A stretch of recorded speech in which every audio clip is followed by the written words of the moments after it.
So let's get started. So my angle during this presentation is coming from my experience in sort of being a part of building the Akka middleware. And I guess it's important to understand where I'm coming from as I say this. So I guess most of you know about Akka already, but in short, it is our powerful, concurrent, resilient, distributed toolkit and middleware. So there's a lot of interesting buzzwords in that sentence, but it's how we envision that you build resilient, concurrent, and distributed software. And it's important to have tools that are sort of adapted to the audience that are supposed to use them. Traditionally, it's been quite difficult to build distributed software. It's been quite difficult to build resilient software, and it's been terribly hard to build concurrent software. So Akka is sort of the vision of how to make that easier and more easily consumable for the general developer. So let's get started with the failure. So failure, what would failure the bad parts be? Because the title of the talk is Failure the Good Parts. So what I'm not going to talk about today is the bad parts. And an example of bad parts would be the Ariane 5 project. That was a research project. There was a launch of a satellite or a rocket, the Ariane 5 rocket, in the 4th of June in 1996. And what's interesting about this launch is that it was a 10-year research project to sort of develop that 5th generation of the Ariane rocket. So 10 years of research and over $5 billion invested in this project. So it's a huge project, taking a lot of time, a lot of smart people working on this. It's rocket science, right? And the thing is that the rocket exploded within a minute of takeoff. So I guess if it takes 10 years and you spend $7 billion, it should probably survive more than a minute, right? So the lost estimate for this failed launch was at most, or at least, $370 million. So you have spent $7 billion to research the project, and then you lose a rocket and satellites within that rocket worth $370 million. So the big question is, why did this happen? Well, you could think there was some sabotage or some really weird combination of things, but actually what happened was that somebody tried to stuff a 64-bit float into a 16-bit int. That's it. Somebody tried to stuff a 64-bit float into a 16-bit int, and $370 million were lost. So that would be failure, the bad parts. But let's not get stuck on that. So to me, failure is an option, and that option would be a some failure, because failure is about to happen. You can't protect yourself from failure. So if you have the assumption that failure is going to happen no matter what, then what should you do? So a normal strategy for dealing with failure, and especially failure recovery, is sort of like, oh, it will never go wrong, and we don't have a plan, and if everything goes wrong, we'll just run around and scream for help. That's fairly common, that you don't really have a disaster recovery plan in place, or it's just a paper thing and nobody really knows what they're supposed to do. So how can we avoid having as our main failure management strategy to run around and scream for help? To answer that, I think we first need to define what a failure is, because otherwise, how are we supposed to have a means to deal with it, right? But not only do we need to define the concept of failure, but I think we need to undefine our current concept of failure, because otherwise we're going to go into this situation or this presentation with completely disparate thoughts on what a failure is, and then we try to harmonize it and then sort of end up with disparate things in the end anyway. So first, let's just forget all of our sort of preconceptions around failure so we can define what failure is. So first of all, software fails. So how many of you guys have had a blue screen of death? Probably most of you. And normally you wouldn't even know why that happened. So in this slide you will see that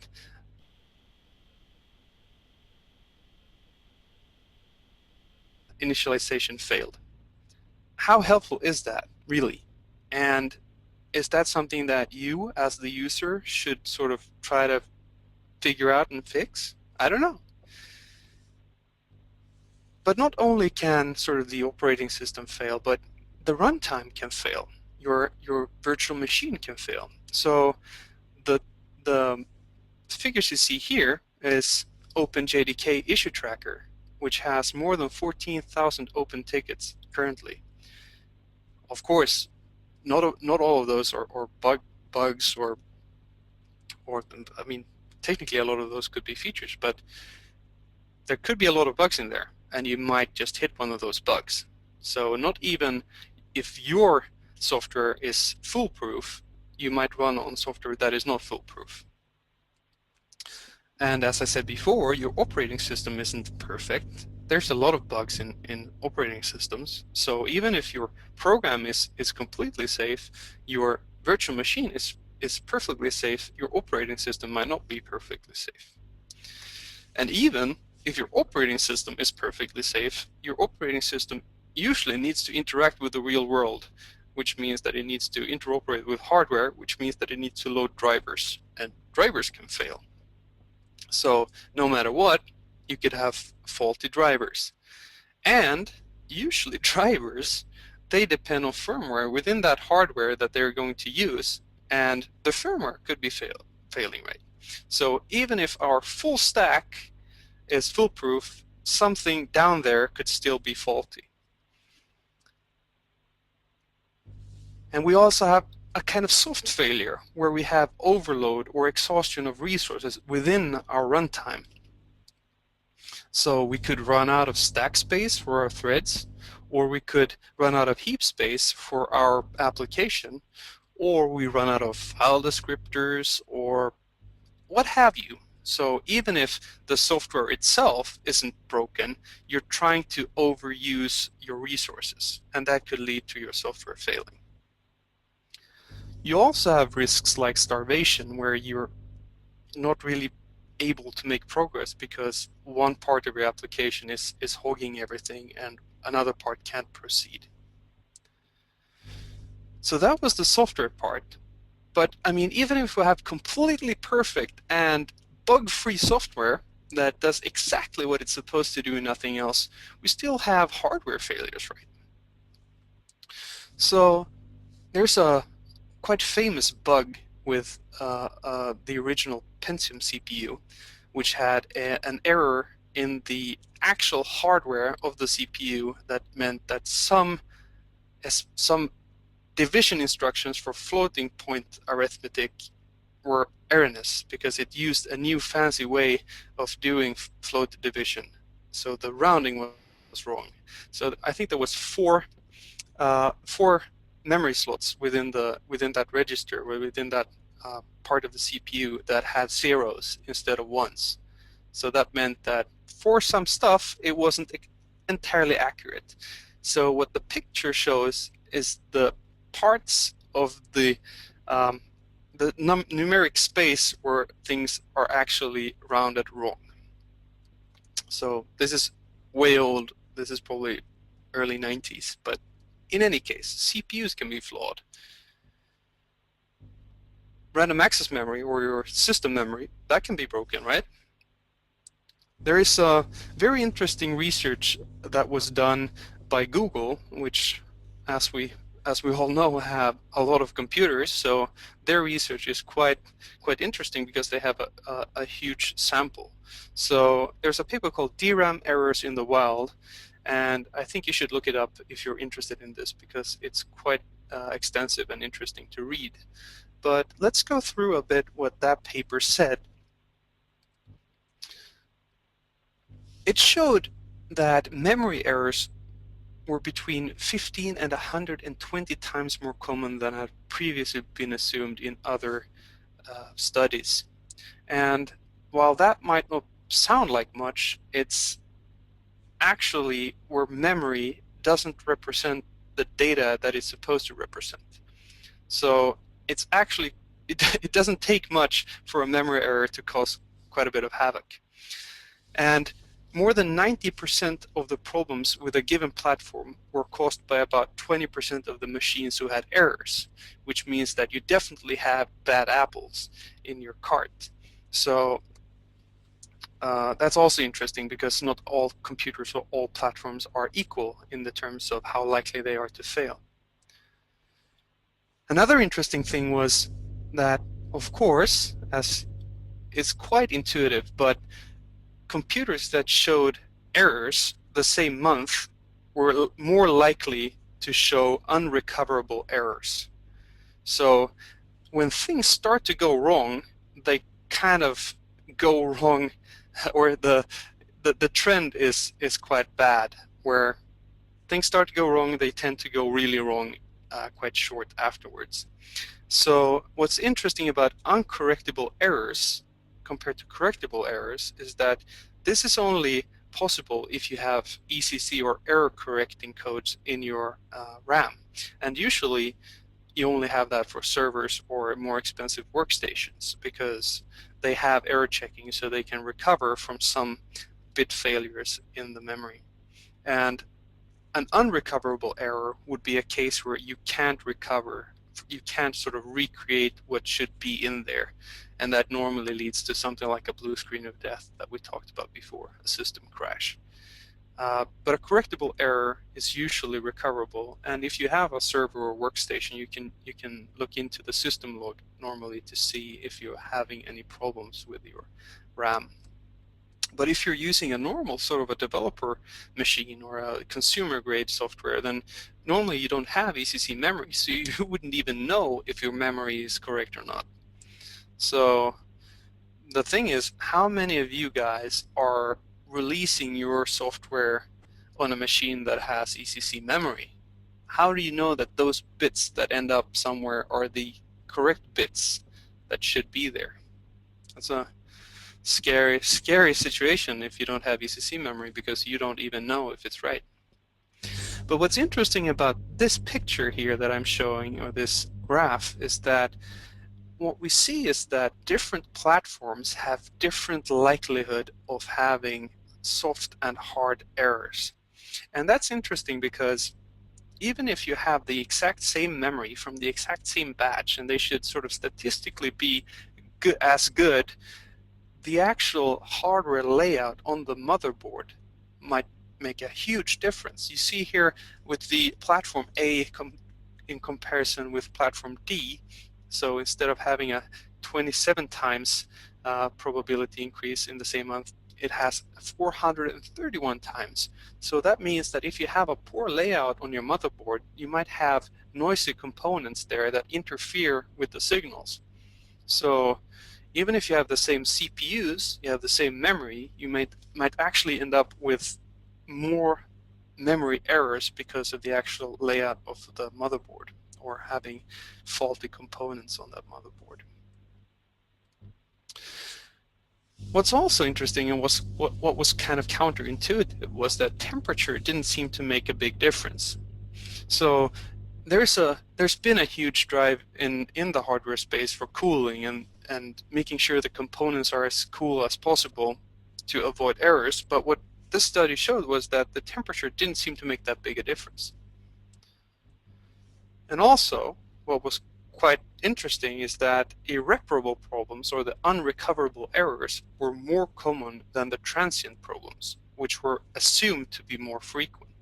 And a transient problem in this space would be the sun has a solar flare and there's an electromagnetic storm that sort of hits Earth and twiddles a couple of bits in your machine. So that would sort of be a fluke that just happens, and there's technically nothing wrong with the memory. But this study showed that transient problems were less common than the irreparable problems where you have a faulty module. It's interesting. Also, what was interesting about this study is that the increased number of errors with age would set in as early as 10 to 18 months in the field. Now, this study is for machines that are used 24/7, right? So you normally wouldn't do that with a work machine. But it's interesting that you see a deterioration as early as 10 months into the use of that module. So if you're using non-ECC memory, let's say in your MacBook Pro or your what have you machine, and you use that as a developer, if it's older than 10 months, it's the likelihood of the memory being degraded is higher. So it's an interesting thing to think about if you're running machines for a very long time, especially ones that don't have ECC where you don't know if the memory is right or not. So it might make sense to run a memory test once in a while, perhaps once a year or so. Hard drives. So that's another interesting piece of hardware that usually has a bad reputation for failing, and especially with the mechanical drives. I mean, most of you have probably suffered some type of data loss at some point in your life. And there's another interesting white paper by Google, which is called Failure Trends in a Large Disk Drive Population, which I also think that you should have a look at if you're interested in this. But I'll try to sum things up for you. So let's have a look at the failure rates annualized, or per year failure rates broken down by the age group of the hard drives. So what we can see here is that the likelihood of a drive failing within the first 3 months is higher than the first 6 months or the first year. Now, what we can sort of derive from that is that if a drive is going to fail, it's more likely that it fails early because there's something wrong with the drive, right? That makes total sense. And then after that 1 year, or the first year, compared to the second year, that failure rate goes up quite a lot compared to what it is within the first 2 years. So what we can see is that age has a big impact in the sort of likelihood of the drive failing. Now we can break that up by utilization in age, because not all drives are being used the same way, right? Normally we have perhaps system disks, or we have storage disks, or we have write heavy or read heavy. But what's interesting is if we break these numbers up by low, medium, and high utilization, we see that if you use a drive really much within the first 3 months, it's very much more likely that it will fail than something that is used low or medium. So I would interpret this as sort of a break-in period, where if the drive is faulty and you put a lot of stress on it, it's actually going to show earlier. But what's interesting to see if we look at this this graph is that in the third year, it's actually more likely for a low utilized disk to fail than a high utilized disk. So there's no real reason why you should try to avoid sort of putting load on your disks. If you look at this this graph, there's not that much difference. But what you see is that after 5 years, for instance, a high utilized disk is more likely to fail, and that's probably due to mechanical wear. So I guess if I remember correctly, this study was not on solid state drives, so this is probably just mechanical drives, which makes more sense in terms of putting wear on things after 5 years. So let's skip ahead here. Well, everybody's heard that networks are really reliable, right? So nobody's ever had a network failure, or a dropped connection, or the internet provider suddenly going down, or somebody digging off a cable somewhere, or pulling out the wrong cable in a cabinet or something. So in my point of view, the network is probably the least reliable thing that we have in our infrastructures. So there's a very, very interesting blog post by Kyle Kingsbury that has a lot of case studies and post-mortems on failures when it comes to networks that I think is definitely worth a read if you're interested in that. But not only that, I mean, even if we have failing software and we have failing hardware, we're humans, and humans fail. So even if we have perfect software and perfect hardware, we can make mistakes. And we can sort of trip over that cable somewhere or accidentally push the wrong button somewhere.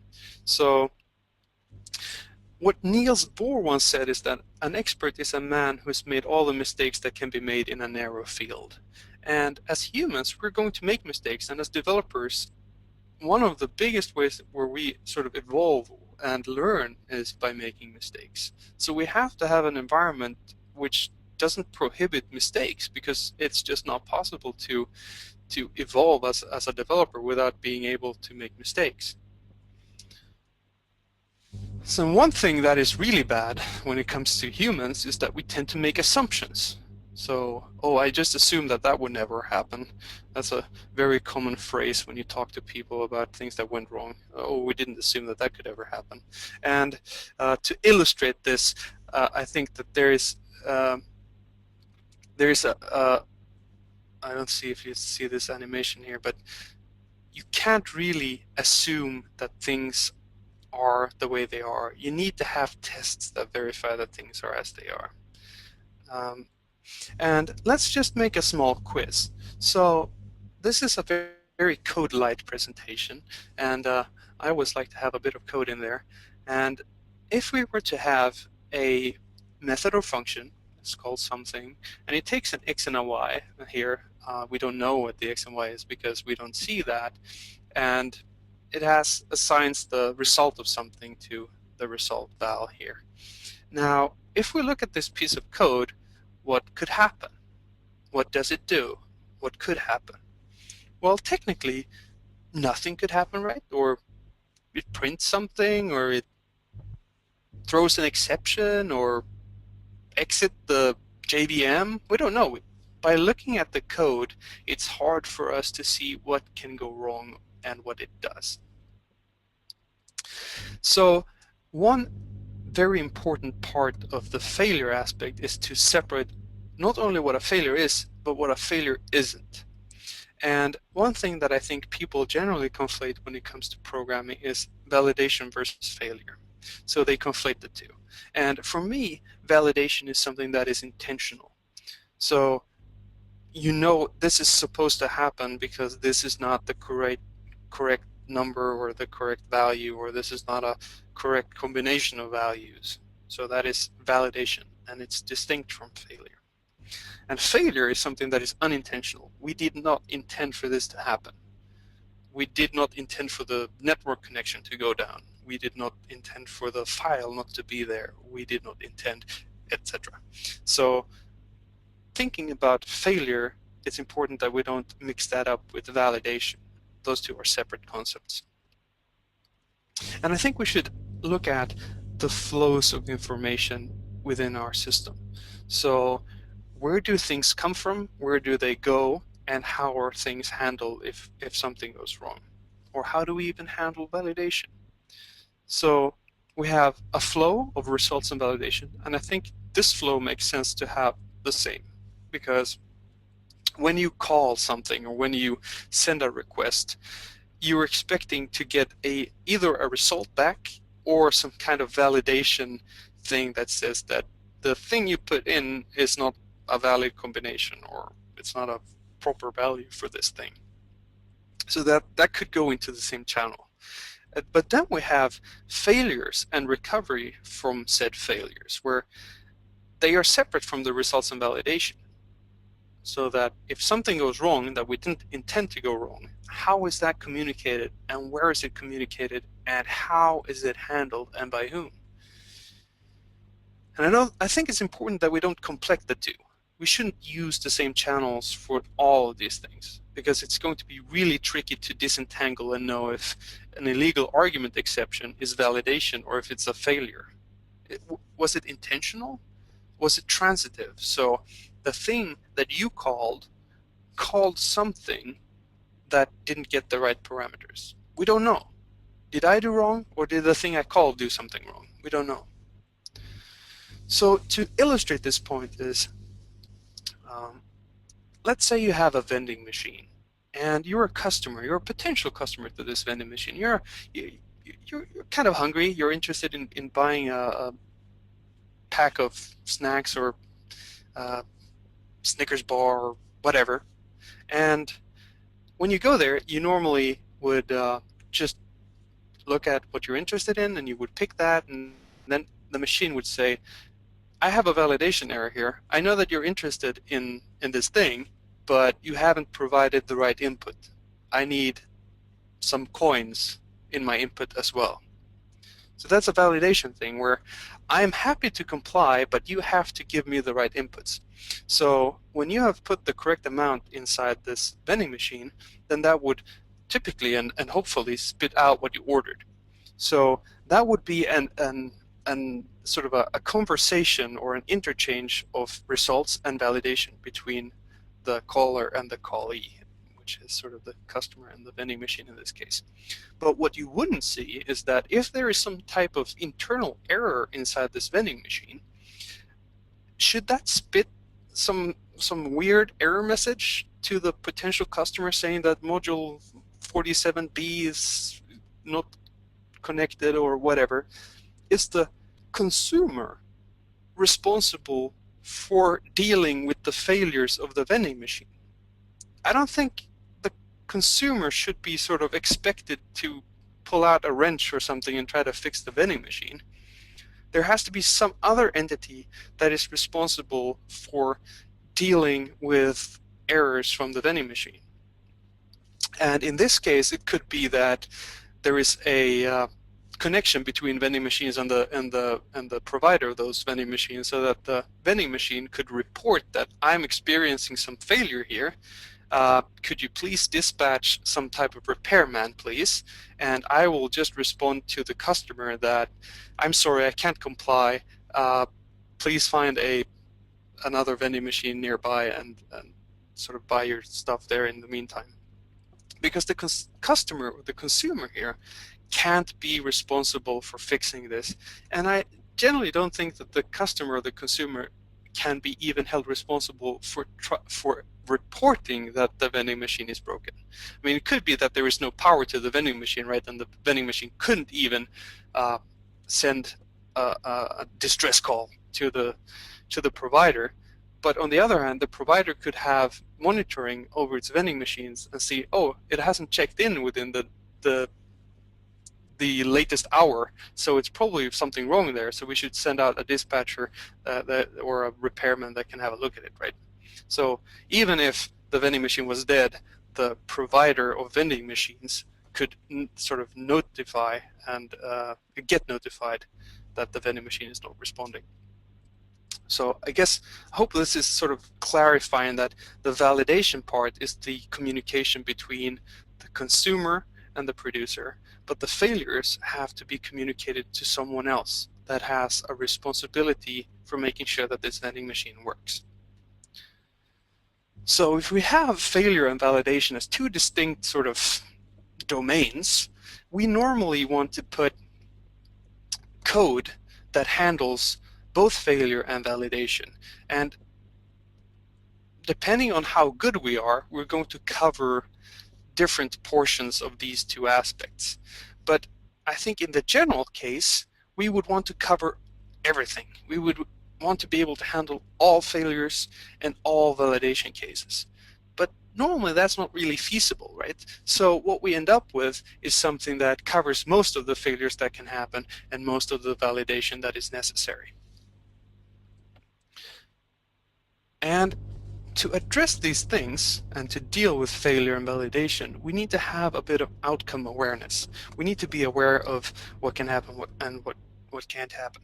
And for awareness, we have known knowns. We have things that we know that we know.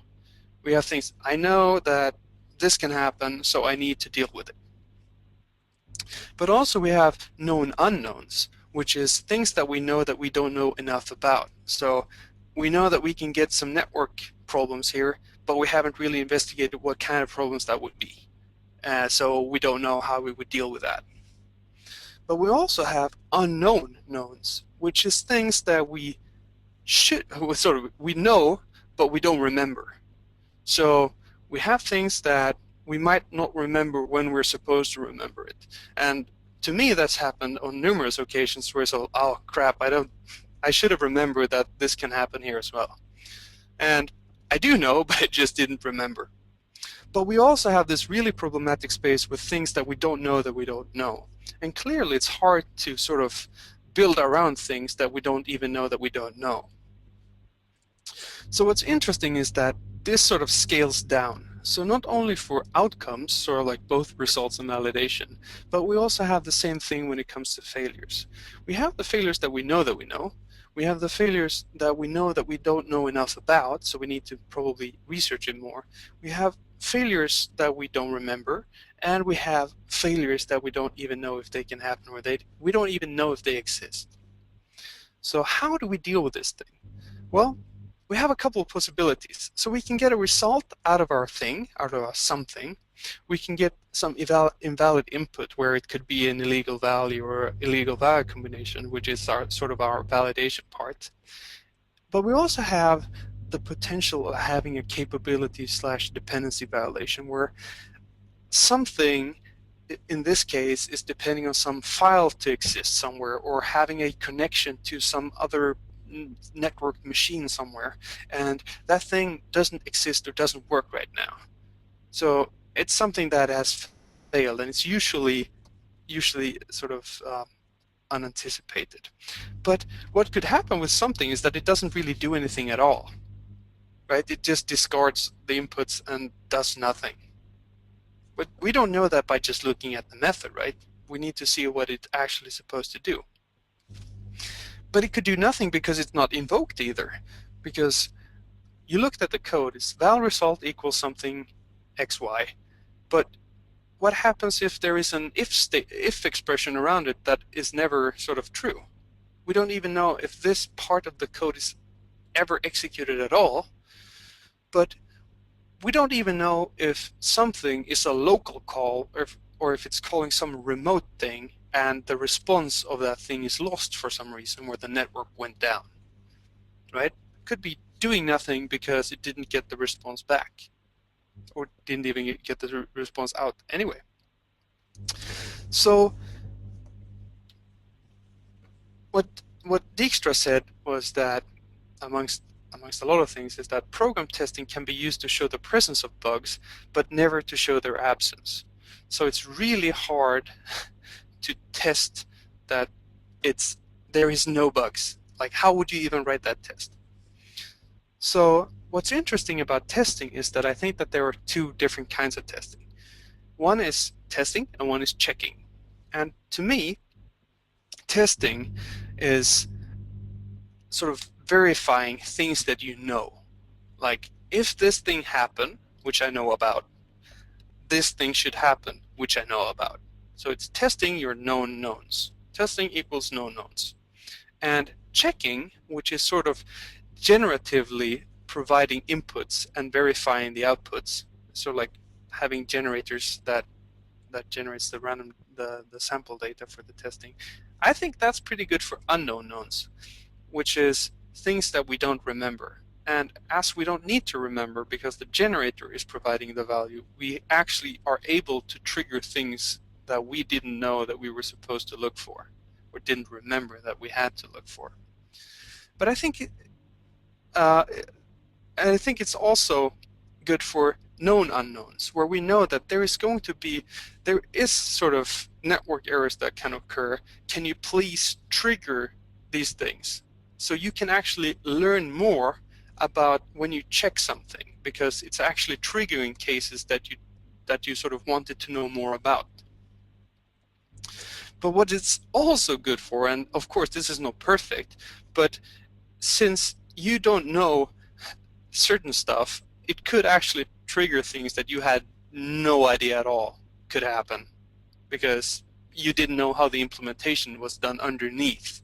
It could also be something that it's using some kind of native library, it's using a JDK thing, which is different on a different implementation. So it's actually triggering something that you didn't know could happen at all. So I think they are very complementary, and I think that you should use both. So testing is good for sort of regression, where you know that this thing actually happened and we need to make sure that it doesn't go wrong again, or when it goes wrong, this should happen.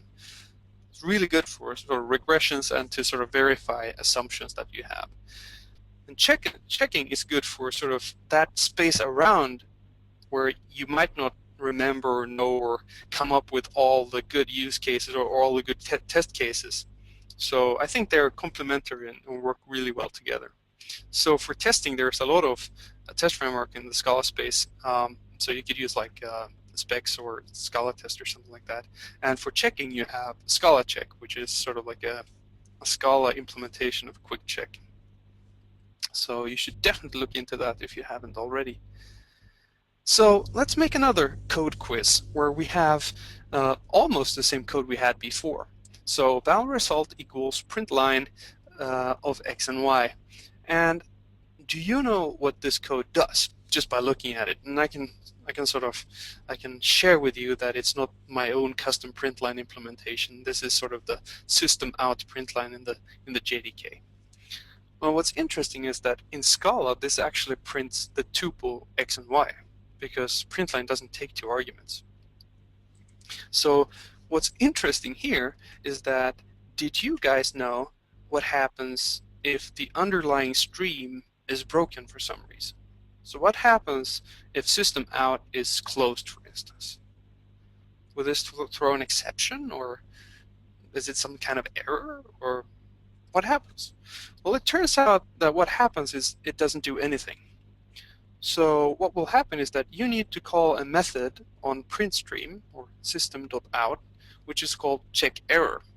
And check error, which no programmer I've ever seen or heard about have ever used, returns a Boolean whether there has been an error.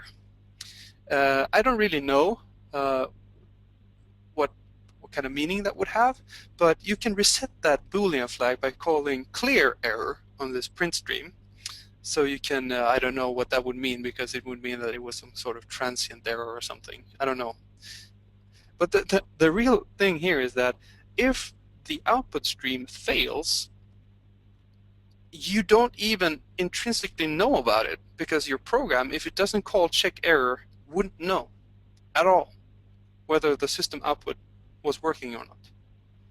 And nobody checks this. So I guess there's a lot of programs out there that are horribly broken in the case of a faulty output stream. So let's skip ahead.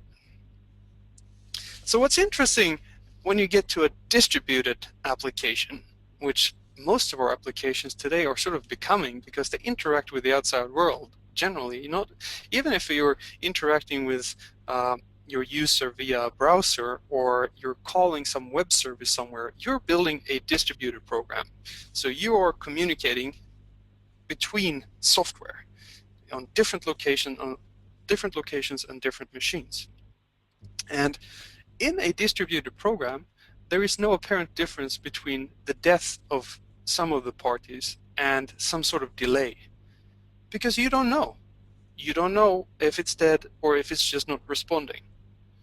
And what's interesting about that is distributed program becomes all about retries and timeouts, because after some point, some period of time, you will have to assume that some party is dead, or you have to assume that you can't reach them, which means that you will have to deal with it. And retries, because you will have to retry if your message was lost due to some networking issue, for instance.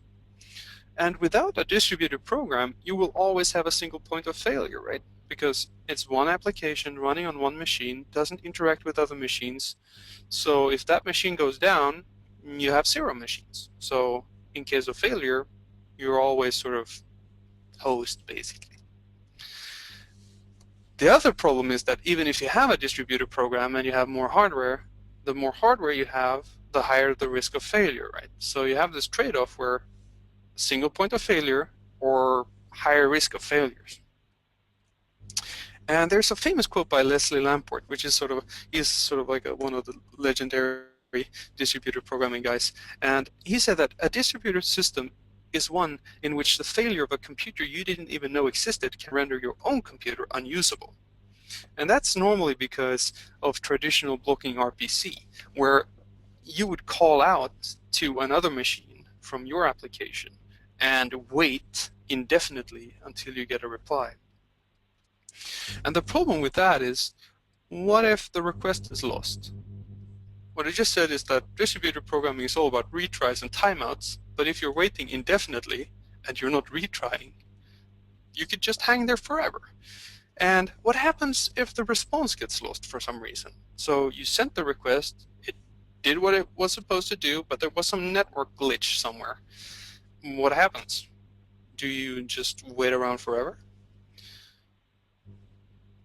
Technically, what happens is that the caller is being held hostage by the callee. So the risk is, if you like this approach, I think it could be an indicator of Stockholm Syndrome. And there's an interesting paper by Steve Winoski called Convenience Over Correctness that talks a lot about traditional RPCs that I think you should have a look at if you're interested. So let's go back to how we deal with failures normally in our sort of the Java or the JVM way. Technically what we call this is defensive programming, and I normally call it paranoid programming because it means that you can't trust anybody. And it makes us concerns because we have our try-catch finally thing, and we're mixing that, our failure handling, because we don't normally just do validation with this.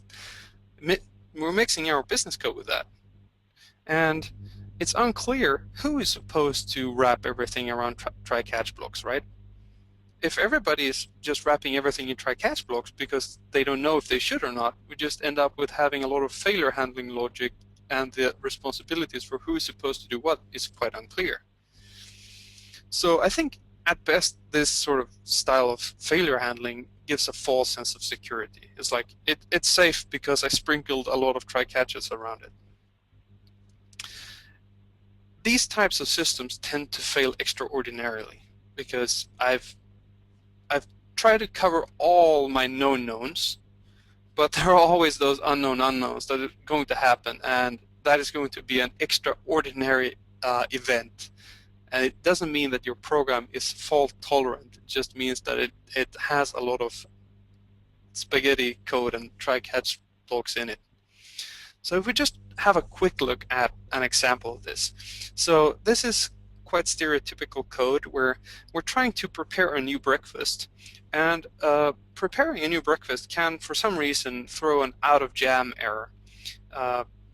Note also that we didn't specify that we wanted jam in our breakfast, but we can have an out of jam error, and we sort of need to deal with that. And once we've done with that, we want to eat the breakfast. But eating breakfast can have breakfast overflow errors, so we need to deal with that too. But in this piece of code, we have two lines that actually do something interesting, and all kinds of noise around it that we need to be aware of could happen, and we need to put this code in a lot of places and remember to put this code. It just makes for a very unreadable and unreasonable experience for the end developer. And I think we can make failure management fun. I haven't seen many programmers that find it fun to do failure management. It's just something that you sort of, oh, I need to add that try-catch here, I know that. I will catch everything and I will swallow that exception because it's unclear to me what I'm supposed. I am the customer in the vending machine example. I don't care if I have an out of jam error because I can't fix that. I didn't even order jam. How am I supposed to sort of deal with that? And one of the ways that we can make error management fun, I think, is by distributing our applications. So we have different parts of our application running on different machines. That means that we don't have this single point of failure thing. So by just spreading our application out and not doing anything else, at least we have less risk of failure in the sense that if one part fails, the other part might not fail.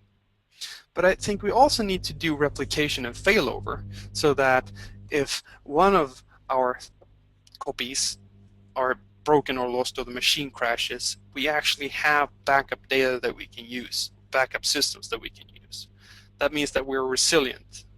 Some things will go wrong. When they go wrong, can we still manage to serve our users? There's a good tool that we can use as well, which is called a circuit breaker.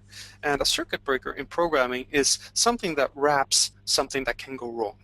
And as long as the thing works, it just returns the value.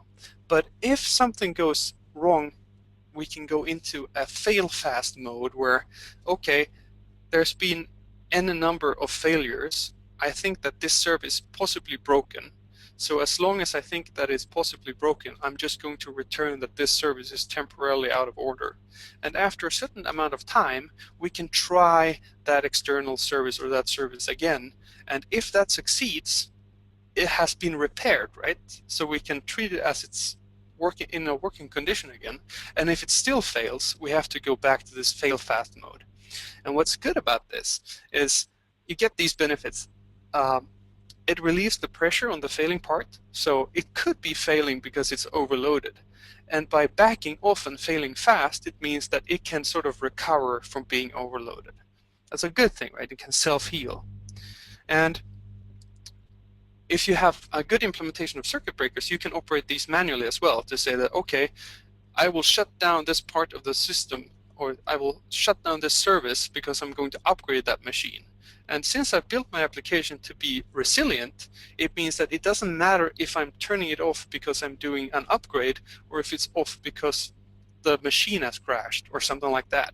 We have the same way of handling upgrades as we have handling failures. So we get sort of benefits of both. We can use something that in Akka are called supervisors. So that is a component. A supervisor is a component that deals with the failures of subcomponents. So there's sort of a chain of command involved. And that can decouple the failure from the validation. So failures are communicated from subcomponent to component. And it also makes it quite obvious to who is responsible for what, because a component is responsible for the failures of its subcomponents. That makes it very clear where the responsibilities for handling failures lie. So illustrated, it means that the service, this could be an actor or it could be something else, but something that uses supervisors gets some sort of input from some consumer or customer. And the service can return a result or validation. That's sort of the stream I talked about before, with having one channel, one flow of communication of results and validation. But if the service for some reason unexpectedly fails, it will send that failure to its supervisor saying that, oh, sorry, this went horribly wrong. Please let me know what should be done. And the supervisor can sort of take action on this failure and say that, okay, I think this is just a fluke. I will just restart you and see if that sorts things out. Or this is a horrible failure where, out of memory, I will escalate this to my supervisor so that somewhere in the chain of responsibility we need to deal with this. And for something completely fatal, it would probably mean to shut down the virtual machine.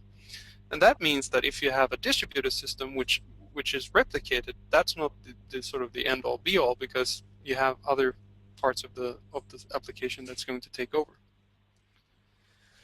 So Juvenal, a guy that lived, I think it was 60 years after Christ, he said, who guards the guardians? Which becomes the problems with supervisors, right? Because if it's totally recursive, now you're sort of supervisor of a supervisor of a supervisor of a supervisor, and it never really stops. So at some point you need to decide that, okay, this supervisor doesn't really need a supervisor, because if things go wrong to this, if it's so severe that it gets here, then we might as well just bail out. We just shut down. So you can solve that by sort of have a cutoff point where it says, if it's above this, just exit. Another interesting and very useful strategy for dealing with failure is bulkheading.